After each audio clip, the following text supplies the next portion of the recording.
తొందరగా మన మైక్ ఉన్నాయి కదమ్మా. హలో అన్న మధ్య ఈ మైక్ తీసుకోండి.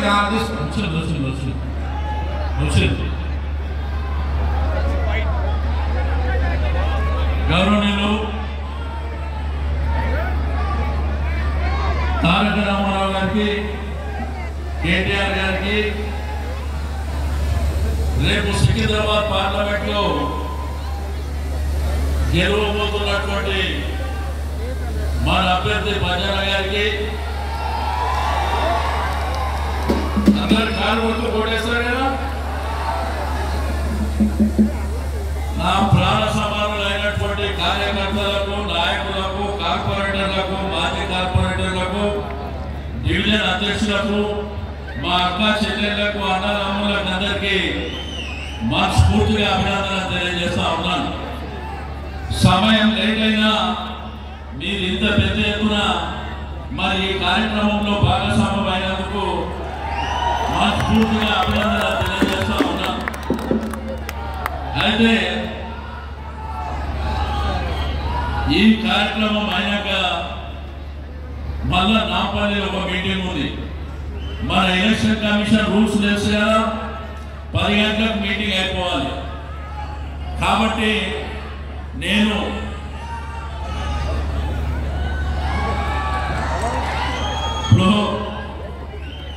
మాట్లాడిన ఒకటే, మాట్లాడకుండా ఒకటే, రోజు మాట్లాడుతూనే ఉంటా. మీ ఎమ్మడుంటా. కష్టానికి, సుఖానికి, మనిషికి, చెడ్డకు, సావుకు, పెళ్లికి ఏ కార్యం ఉన్నా ఎవరుంటారు. కాబట్టి దాంట్లో నేను ఎక్కువ మాట్లాడవలసిన అవసరం లేదు.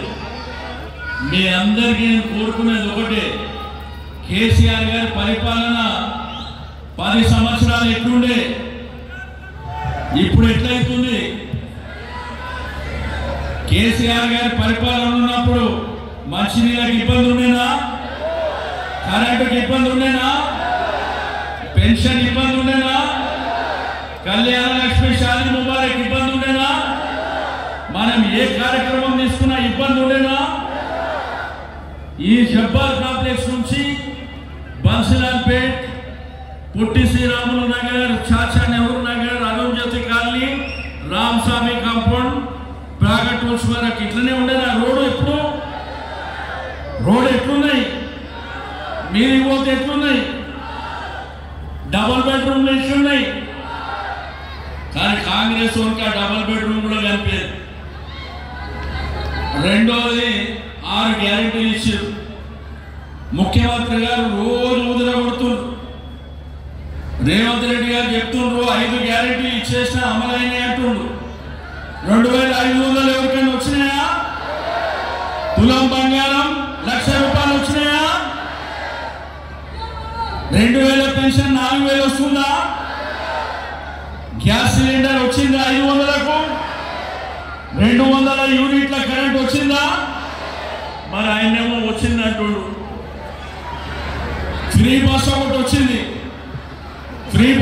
వచ్చింది, చుట్లు పట్టుకొని కొట్లాడికి. కాబట్టి ఏవైతే అలవి కానీ హామీలు ఇచ్చి మోసం చేసి అధికారంలోకి వచ్చినటువంటి కాంగ్రెస్ పార్టీ ఇప్పుడు దేవుళ్ళ మీద ఒట్టు చేస్తుంది. ఎక్కడ పోతే అక్కడ దేవుళ్ళ మీద. మనం కట్టించిన దేవుళ్ళు ఎన్ని ఉన్నాయి ఈ సనత్ నగర్లో? గల్లీకి గుళ్ళు పెట్టినవా?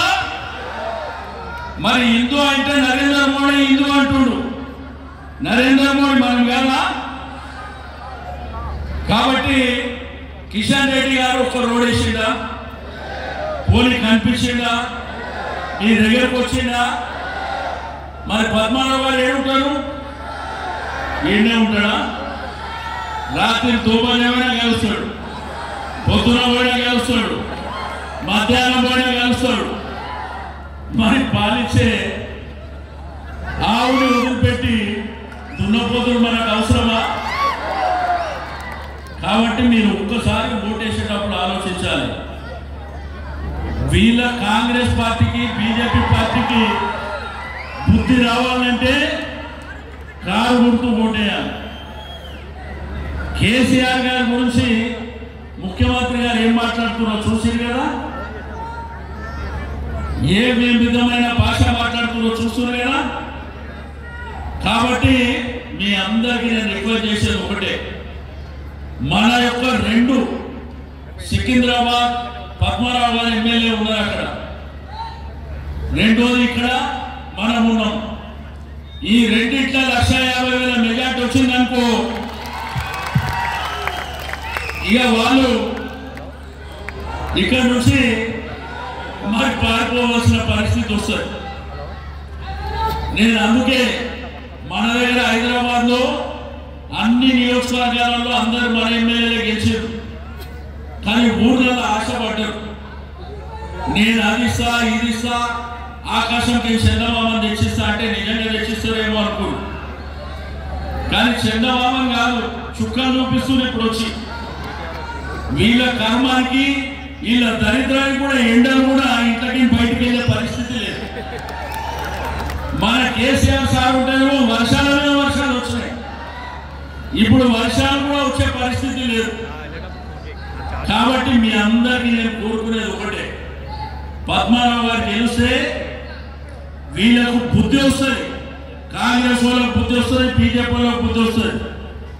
రెండోది, ఇచ్చిన హామీలు అమలు చేయనటువంటి కాంగ్రెస్ పార్టీని మనం ఓడగొడితేనే వాళ్ళకు బుద్ధి వస్తుంది, ఒళ్ళు దగ్గర పెట్టుకొని పనిచేసేటువంటి అవకాశం వస్తుంది.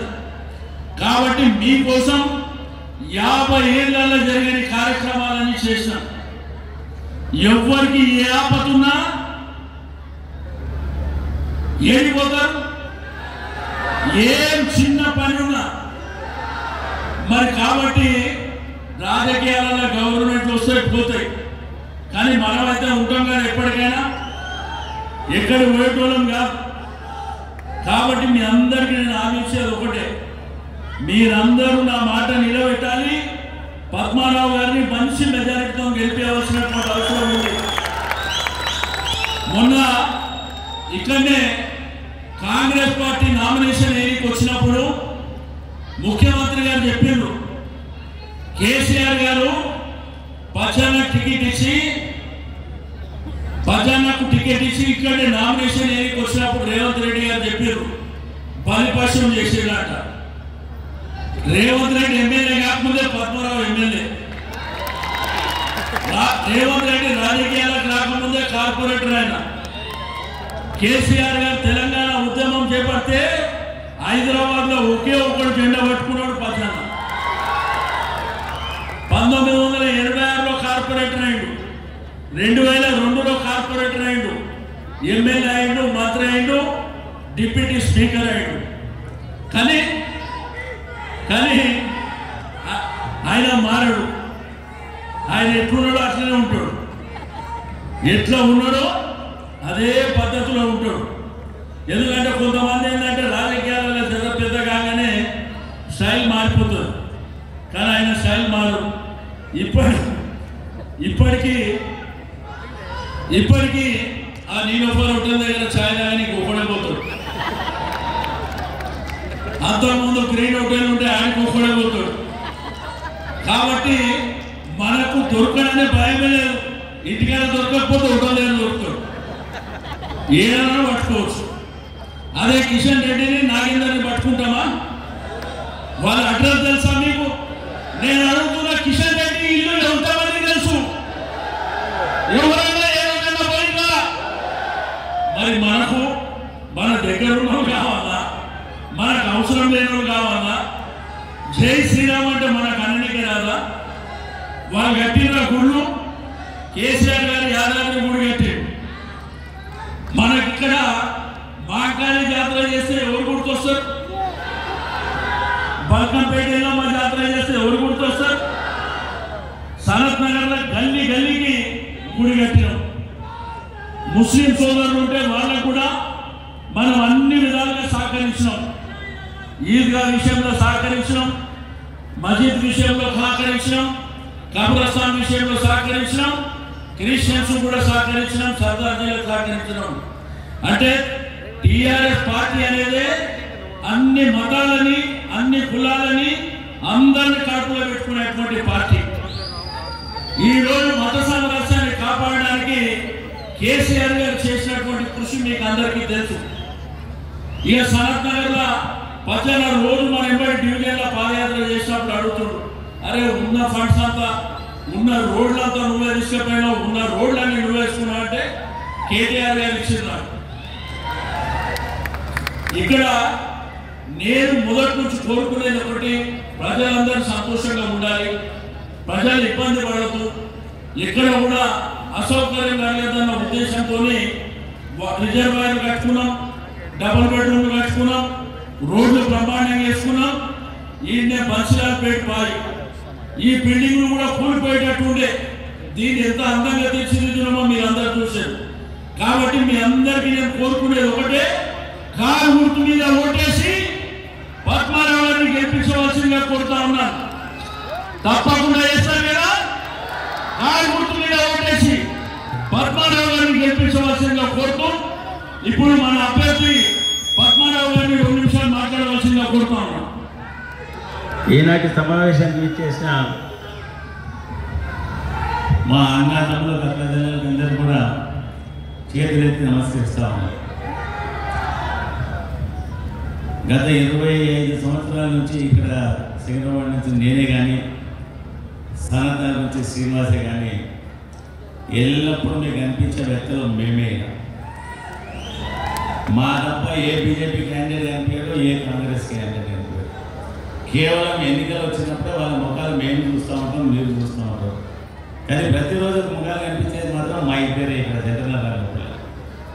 వాళ్ళ పొద్దున అమీర్పేట సనత్ నగర్ అంతా నేను శ్రీనివాస్ అక్కడ పాదయాత్రలు పోయినట్టు పబ్లిక్ నమస్కారం చేసేది 25% అయింది. నాకు 75% సీను చూపిస్తుంది. గల్లీలో సీసీ రోడ్లు వేసింది.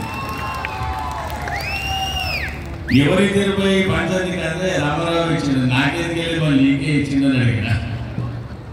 అంటే చెప్పాల్సింది ఏంటంటే సికింద్రాబాద్లో చిన్న చిన్న లేలు ఒక డబ్బా పెట్టడానికి కూడా స్థలాలు ఉండేవి. సికింద్రాబాద్లో స్థలాలు పార్కులకే కానీ రోడ్లకే కానీ బ్రహ్మాండమైన స్థలాలు ఉండే. ఉన్నా కానీ చేసే వ్యక్తికి సంకల్పం అనేది ఒకటి ఉండాలి. ఈ డెవలప్మెంట్ చేయాలి, మా ప్రజలకు మౌలిక వసతులన్నీ కల్పించాలని చెప్పేసి ఆ వసతులన్నీ సోదరుడు శ్రీనివాస్ చెప్పించాడు. మీకు మీ జనాల తరఫున, నా తరఫున, టీఆర్ఎస్ పార్టీ తరఫున ధన్యవాదాలు తెలియజేస్తా ఉన్నాను.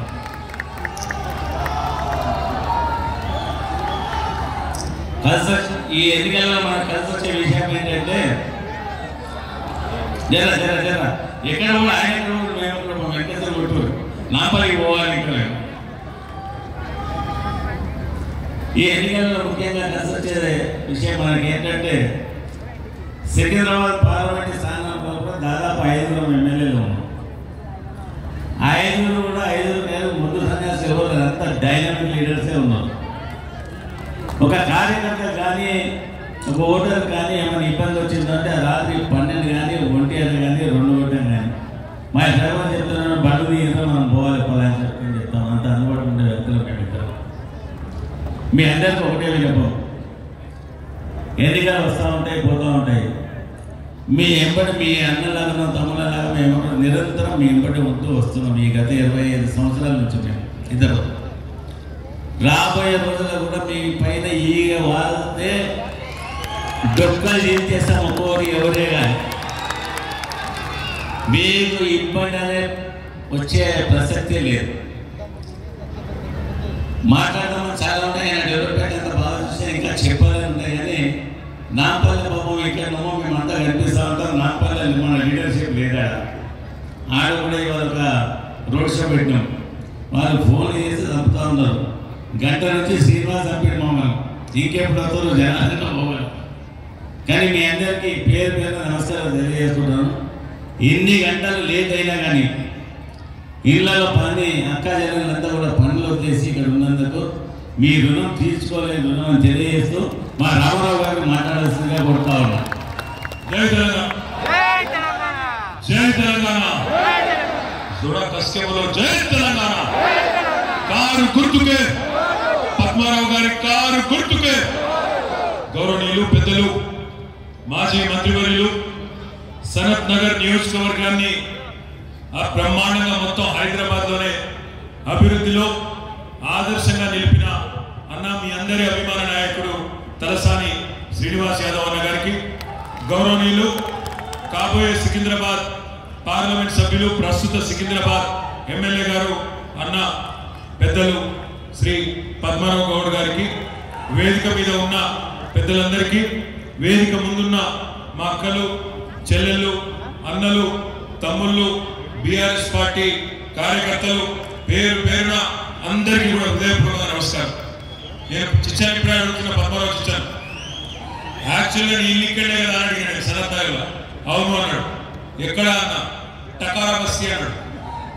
ఎక్కడోడో కాదు, గాలికి వెళ్ళి ఊడిపడలేదు, ఎక్కడో ఢిల్లీకి వెళ్ళి రాలేదు, మీ మధ్యలో పుట్టిండు, ఇక్కడనే పక్కనే టకారా బస్తీలో పెరిగిండు. మీ కష్టంలో సుఖంలో ఆయన కూడా ఇక్కడోడు, నువ్వు కూడా ఇక్కడోడు. అందుకే నేను అంటున్నా, ఇద్దరు టైగర్లు ఉండగా సికింద్రాబాద్ వెళ్ళకపోవటా? ఇద్దరు శ్రీనివాస్ యాదవ్ గారు పద్మారావు గారు ఇద్దరు గట్టిగా అనుకున్నాక, సనత్ నగర్ లో సికింద్రాబాద్ లో మీరు గట్టిగా గుర్తినాక కిషన్ రెడ్డికి దాని నాగేందర్కు డిపాజిట్ వస్తుందా? వస్తుందా అక్క? ఆయన నాకు తెలియక అడుగుతా, జర ఆడు జర ఆడ లేదు, నువ్వు నా చెవుల్ని వస్తున్నావు అక్క. నేను ఒక్కటే అడుగుతా, 2014లో పెద్ద మనిషి వచ్చింది ఒక ఆయన, నరేంద్ర మోడీ. ఏమన్నాడు?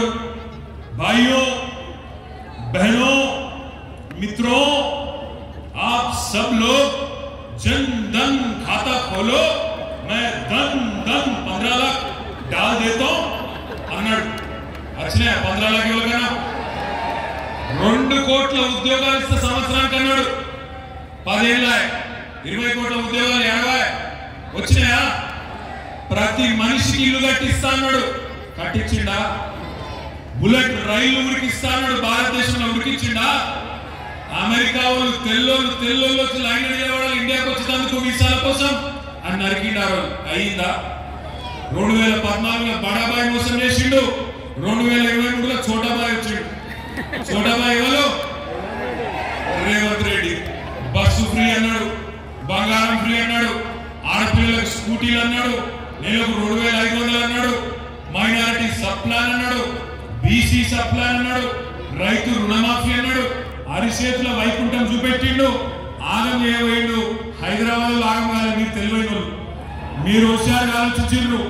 మీరు అందుకే ఒక్క సీట్ కూడా కాంగ్రెస్ కి వెళ్ళే జిహెచ్ఎంసీలా ఆ ఒక్క మాటకు 16 సీట్లు ఈ గులాబీ కండువాకి ఇచ్చినందుకు మీ అందరికీ నేను పాదాభివందనం చేస్తా ఉన్నాను. ఎందుకంటే మీరు మోసపోలే, కాంగ్రెస్ వాళ్ళ దొంగ మాటలకు మీరు మోసపోలే. కానీ జిల్లాల పాపం మోసపోయింది. ఏదో వస్తుందేమో అవుతుందేమో, 2 సార్లు వీళ్ళకి ఇచ్చినా కదా, ఒక్కసారి ఆయనకి ఇస్తే ఏమవుతుందేమో అనుకుని ఒక అవకాశం ఇచ్చింది. ఏమైంది? హైదరాబాద్ లో వచ్చిన పెట్టుబడులు వెనుకపోతున్నాయి. కొత్త తెచ్చే ముఖం లేదు. వచ్చిన పెట్టుబడులే, ఒక కంపెనీ గుజరాత్ పోయింది, ఇంకొక కంపెనీ చెన్నైకి పోయింది. ఏమైందా రేవంత్ రెడ్డి? ఏం సంగతి అంటే ఆయన అంటున్నాడు, మీరు చూస్తున్నారు, గట్టిగా ఉన్నాను అనుకో కత్తిరిస్తా, మెడల పేగులు వేసుకుంటా అని మాట్లాడుతున్నాడు రేవంత్ రెడ్డి. నాకు తెలియగలుగుతా ముఖ్యమంత్రి లేకపోతే పోటీ కొట్టాడు కూడా. మెడల పేగులు వేసుకుంటాడు ముఖ్యమంత్రి. జేబుల కత్తెర పెట్టుకొని తిరుగుతున్నా అంటుడు. జేబులనట కత్తెర పెట్టుకొని తిరుగుతున్నాడు. మొన్న ఏమైంది? ఈ సూర్యాపేట కాడ ఆయన బస్సు, ఇలా ఫ్రీ బస్సు కదా, ఫుల్ రష్ ఉంటుంది బస్సు. ఒక్కొక్క బస్సులో 40 మంది పట్టే బస్సులో 90 మంది ఎక్కుతారు. ఇక మా ఆడబిడ్డలైతే వాళ్ళు సిగరెట్ పట్టుకొని కొట్టుకుంటారు. నేను అన్నాడు అనుకోలే, అసలు పరిస్థితి చూస్తాను. ఆ పరిస్థితి కనబడుతున్నది. ఆయన బస్సులో రష్ ఎక్కువ ఉంటే ఒకటి జేబు దొంగ తయారైంది.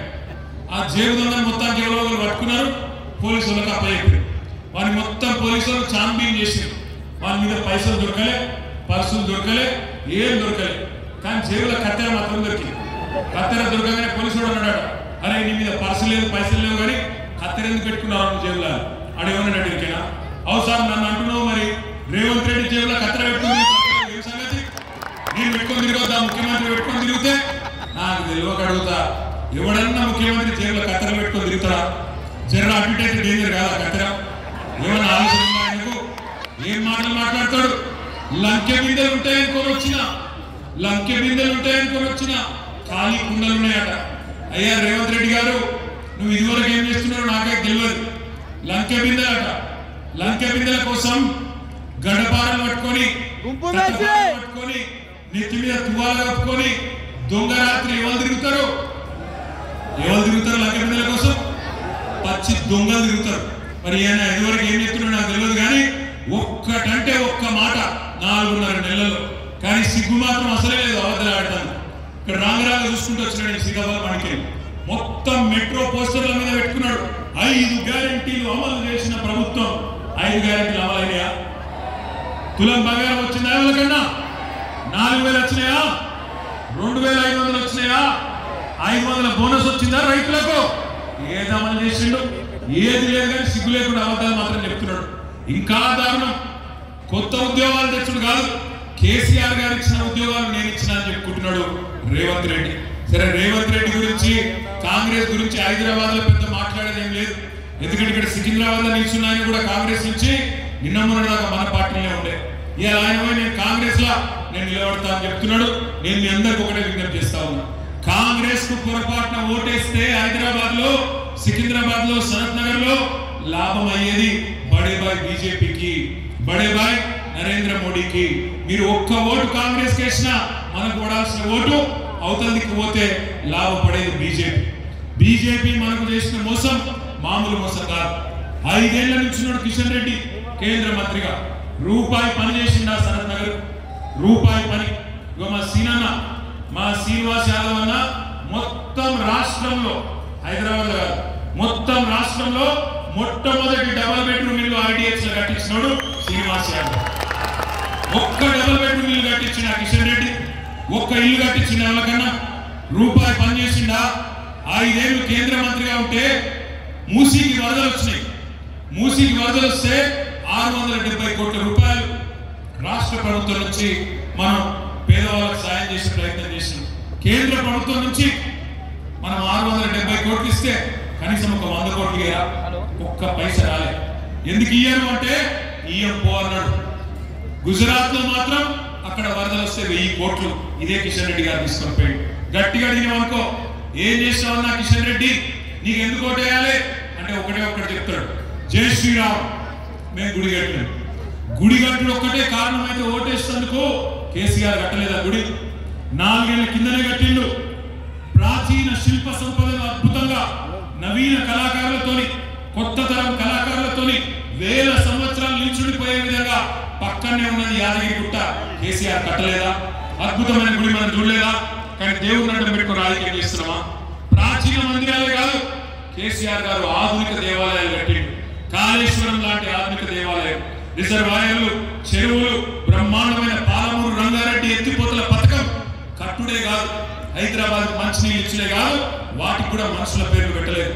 మల్లన్న సాగరం పెట్టిండు మల్లన్న దేవుడి పేరు మీద, రంగనాయక సాగరం పెట్టిండు, రాజరాజేశ్వర సాగరం పెట్టిండు, కొండ పోచమ్మ సాగరం పెట్టిండు తప్ప మనుషుల పేర్లు పెట్టలేదు. మీకంటే ఎక్కువ గౌరవం దేవుళ్ళ మీద మా కేసీఆర్ గారికి ఉంది. ఒక యాదాద్రి కట్టినా, ఆధునిక దేవాలయాలు కట్టినా ఇవన్నీ కూడా కేసీఆర్ గారు గత 5 ఏళ్లలో చేస్తూ పెట్టిండు. ఇక మతం పేరు మీద ఓటు అడుగుతారేమన్నంటే, హిందువువై జీవించు, హిందువువై గర్వించు. ఇదివరకు హిందువులందరం సిగ్గుపడ్డమే కిషన్ రెడ్డి రాకుండా? సిగ్గుపడి జీవించినవా? ఇదివరకు మనకు బొట్టు తెలియదా, కట్టు తెలియదా, పండుగ తెలియదా, జాతర తెలియదా, మాంకాలి జాతర తెలియదా, లష్కర్ బోనాలు తెలియదా, లేకపోతే ఏడుక ఎల్లమ్మ, బల్కంపేట ఎల్లమ్మతల్లి జాతర తెలియదా? ఏం తెలియదు కిషన్ రెడ్డి రాకముందు, బీజేపీ రాకముందు. దేవుడు ఆనాడుండే, ఈనాడున్నాడు, రేపు బీజేపీ ఓడిపోయిన బీజేపీ అనే పార్టీ లేకపోతే కూడా దేవుడు ఉంటాడు. జై శ్రీరామ్ అంటారు. జై శ్రీరామ్ అంటే మాకేం సమస్య లేదు. రాముడు అందరివాడు, రాముడు మర్యాద పురుషుడు, రాముడు అందరివాడు. కానీ శ్రీరాముడు కూడా ఏం చెప్పిండు? రాజధర్మం పాటించమన్నాడు. రాజధర్మం అంటే ఏంది? హైదరాబాద్ కు వరదలు వచ్చినా సాయం చేయాలి, అహ్మదాబాద్ కు వరదలు వచ్చినా సాయం చేయాలి. కానీ గుజరాత్ కేమో 1000 కోట్లు, హైదరాబాద్ కేమో గుండు 0. ఇదేనా రాజధర్మం? కిషన్ రెడ్డి గారు, మోడీ గారు నేను అడుగుతా ఉన్నా, హైదరాబాద్ లో మెట్రో పెడితేనేమో సాయం చేయవు, హైదరాబాద్ లో మెట్రో పొడిగిస్తామంటే సాయం చేయవు, కానీ దేశంలో ఇంకొక చిన్న చిన్న పట్టణాలకు కూడా సహాయం చేస్తావు. ఇదేనా రాజధర్మం? ఇదేనా శ్రీరాముడు చెప్పింది? శ్రీరాముడు మనుషులను అందరం ఒకటే తిరిగి చూడమన్నాడు. హిందూ అయినా, ముస్లిం అయినా, క్రిస్టియన్ అయినా, ఎవరైనా మతంతో సంబంధం లేకుండా మనిషిని మనిషిగా చూడమన్నాడు దేవుడు. అందుకే దయచేసి మిమ్మల్ని అడుగుతున్నా, మతం పేరు మీద రాజకీయం చేసే సన్నాసులు 5 ఏళ్ళు కేంద్ర మంత్రిగా పనిచేసిన ఒక్క పని చేసినా అని చెప్పుకోలేని నిస్సహాయ మంత్రి కిషన్ రెడ్డి కరోనా వచ్చినప్పుడు మాత్రం ఒక్క పని చేసిండు. ఏం చేసిండు? కురుకురే పొట్లాలు మాత్రం మార్చిండు. అది కూడా కొంతమందికి అంది. దయచేసి నేను మిమ్మల్ని కోరేది ఒకటే, కేంద్రంలో ఉండే పెద్దల మెడ వంచాలన్నా, రాష్ట్రంలో ఉండే ఇక్కడి ప్రభుత్వానికి బుద్ధి రావాలన్నా, పేదవాళ్లకు సహాయం చేయాలన్నా తప్పకుండా పద్మారావు గారికి ఒకటే. ఇంకొక మాట మాత్రం నేను చెప్తా. ఇవాళ హైదరాబాద్ లో చాలా మంది ప్రజలు బాధపడతా ఉన్నారు. అరే మా కేసీఆర్ అని ఉన్నప్పుడు నీళ్ళ గోస లేకుండే, కరెంటుకు బాధ లేకుండే. కరెంటు కోతలు చాలా మాట వాస్తవమేనా? కరెంటు కోతలు అవుతున్నాయా? కటింగ్లు అవుతున్నాయా? అవుతున్నాయా? మంచినీళ్ళ కోసం చాలా అయిందా? మళ్ళా నీళ్ళ సమస్య చాలా అయింది. మళ్ళీ ఒక్కసారి కరెంటు కోతలు చాలా అయినాయి. అందరూ హైదరాబాద్ లో ఉన్న వాళ్ళు అందరూ అనుకుంటా ఉన్నారు మేమేమో చక్కగా ఆలోచించి ఓటేసినాం, జిల్లాలో ఏమైంది అనుకుంటా ఉన్నారు. అందుకే మేము అందరినీ దండం పెట్టి చెప్పేది ఒకటే, ఇక మా ఆటో తమ్ముళ్ళు వాళ్ళు కూడా బాధలు పడుతున్నారు. ఫ్రీ బస్సు పెట్టి అటు మహిళలు కొట్టుకునేటట్టు చేసిండ్రు. ఇక్కడ వీళ్ళు ఆటో డ్రైవర్లు 50 మంది ఆత్మహత్యలు అయిపోయే పరిస్థితి వచ్చింది. 200 పైచీలకు రైతులు ఆత్మహత్యలు చేస్తున్న పరిస్థితి 4.5 నెలల్లో. అందుకే నేను దండం పెట్టి చెప్పేది, ఎవరెవరైతే కేసీఆర్ ఉన్నప్పుడే బాగుండే అనే ఆలోచన ఉన్న వాళ్ళు ఉన్నారో, ఈ 4.5 నెలల్లో కేసీఆర్ ఉంటేనే బాగుండు అనుకునే వాళ్ళు ఉన్నారో వాళ్ళందరికీ నేను మొక్కి చేతులు జోడించి చేస్తున్న విజ్ఞప్తి ఒకటే, 10-12 ఎంపీ సీట్లు మీరు మాకు ఇవ్వండి. 6 నెలల నుంచి సంవత్సరం లోపల తిరిగి కేసీఆర్ గారు రాష్ట్ర రాజకీయాన్ని శాసించే పరిస్థితి వస్తుంది. మీరు 10-12 సీట్లు మాకు అప్పచెప్పండి. సికింద్రాబాద్ కావచ్చు, మల్కాజ్గిరి కావచ్చు, చేవెళ్ళ కావచ్చు, హైదరాబాద్ కావచ్చు, మాకు ఓటేసి గెలిపించండి. తప్పకుండా 10-12 సీట్లు మీరు మాకు అప్పచెప్తే తిరిగి కేసీఆర్ గారు మళ్ళీ రాష్ట్ర రాజకీయాన్ని నడిపించే పరిస్థితి వస్తుంది. అందుకే దండం పెట్టి చెప్పేది, హైదరాబాద్ లో 5 నెలల కిందట మీరు శ్రీనివాస్ యాదవ్ గారికి, పద్మారావు గారికి ఓట్లు వేసి గెలిపించినారు. మొత్తం 16 సీట్లు కూడా మాకే అప్పచెప్పినారు. రేపు పార్లమెంట్ సీట్లు కూడా 10-12 అప్పచెప్తే సంవత్సరం లోపలనే మళ్ళీ మీరు కోరుకున్న విధంగా ఈ రాష్ట్రం నడుస్తుంది అనే మాట కూడా మీకు విజ్ఞప్తి చేస్తూ, ఏ గుర్తు మనది? ఏ గుర్తు? ఆ చెల్లెలను అడుగుతున్నా, నాకు డౌట్ వచ్చి, ఏ గుర్తమ్మా? కారేనా? పక్కన ఒక్కసారి కారు గుర్తుకొచ్చే, ఒక్కసారి పిడికిలే పట్టాడు. పిడికిలే ఒకసారి ఇగో మా చిచ్చా పద్మారావు గారి గుర్తు 4వ నంబర్లో ఉంది. 4వ నంబర్లో ఉంది కారు గుర్తు. ఒక్కసారి పిడికిలే పట్టాడు అందరూ. కారు గుర్తుకే జై తెలంగాణ. Thank you. మీ అందరికీ నమస్కారం. శ్రీనివాస్ యాదవ్ గారికి ప్రత్యేకంగా ధన్యవాదాలు. మాకు నాంపల్లి వైద్యులకు అవకాశం ఏంటి. Thank you. జై తెలంగాణ. అట్లా దాడి చేయండి.